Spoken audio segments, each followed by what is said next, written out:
For this video, I am going to just read aloud the essay from class titled Europeans Interact with American Indians.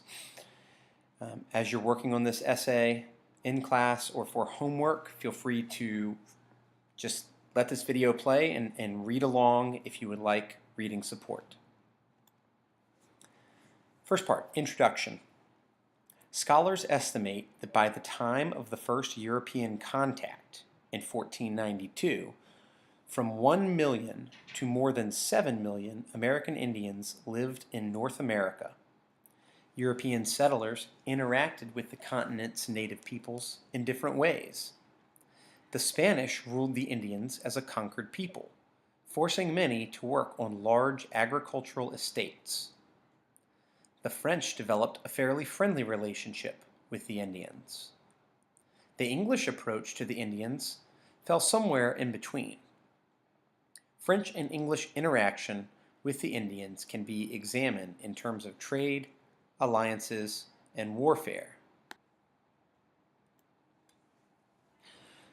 Trade. From the beginning, the focus of the French relationship with American Indians was trade. The French wanted the beaver pelts that the Indians were so skilled at procuring. The French traders sent shiploads of beaver furs to France, where hat makers turned them into sturdy, waterproof felt hats that were in great demand among fashionable men and women in Europe. In return for the pelts, traders gave the Indians such items as copper pots, glass beads, blankets, and iron tools. True to native custom, many of these traders married Indian women and blended into their tribal culture. They and their children often served as go-betweens, connecting the two cultures and smoothing over differences. As a result, the French developed a fairly friendly relationship with many Indian culture groups, or tribes, throughout northern and western North America. Native peoples also adopted aspects of French culture.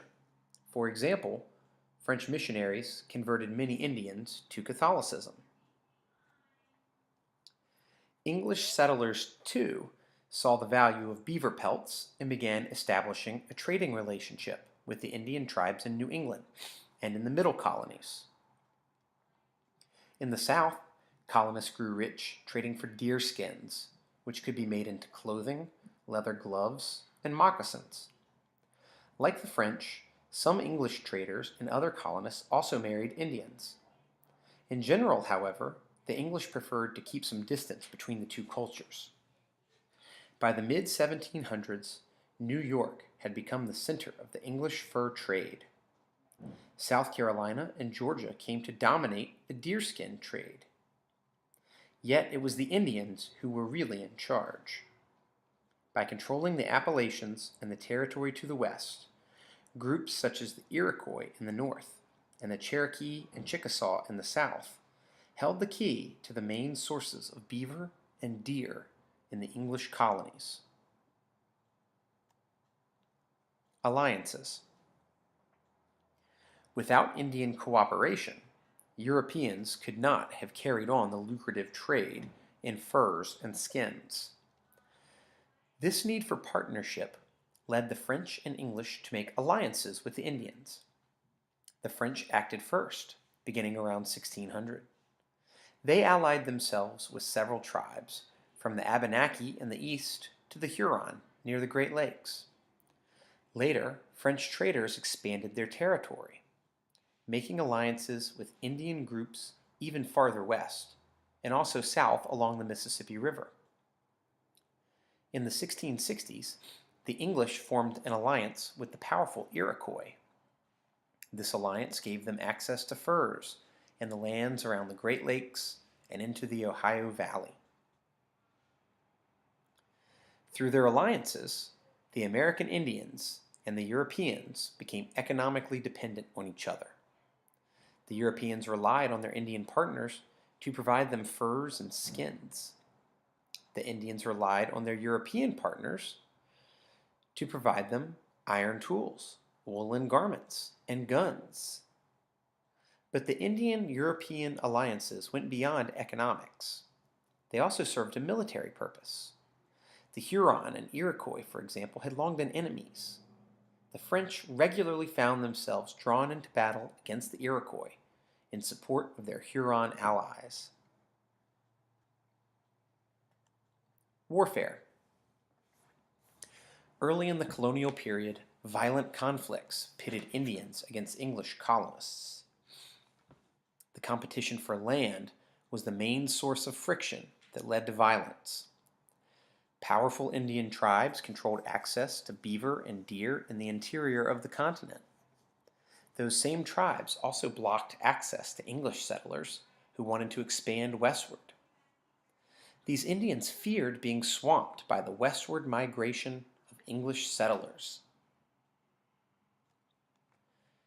In King Philip's War, New England Indians fought to preserve their land and way of life. They destroyed a dozen frontier settlements and killed hundreds of colonists. But the colonial militias fought back, wiping out entire villages and some 3,000 Indians. They forced some captured Indians to work on their farms as slaves and shipped others off to plantations in the West Indies.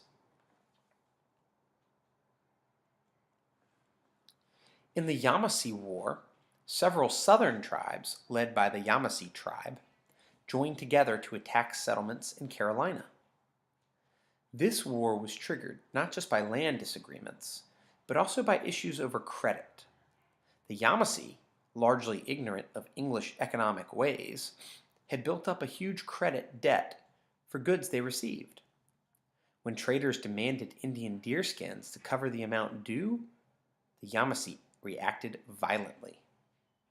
Backed by other tribes, they launched a series of bloody raids on trading posts and plantations, threatening to wreck Carolina's economy.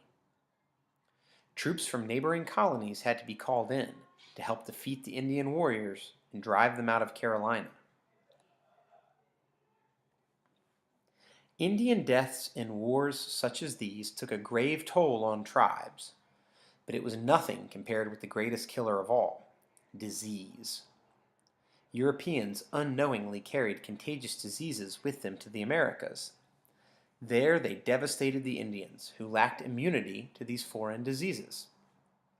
Epidemics of smallpox, measles, plague, and influenza swept through Indian villages, often killing every resident. These deadly diseases wiped out native populations in nearly every section of North America, leaving the Indians less able to resist the Europeans.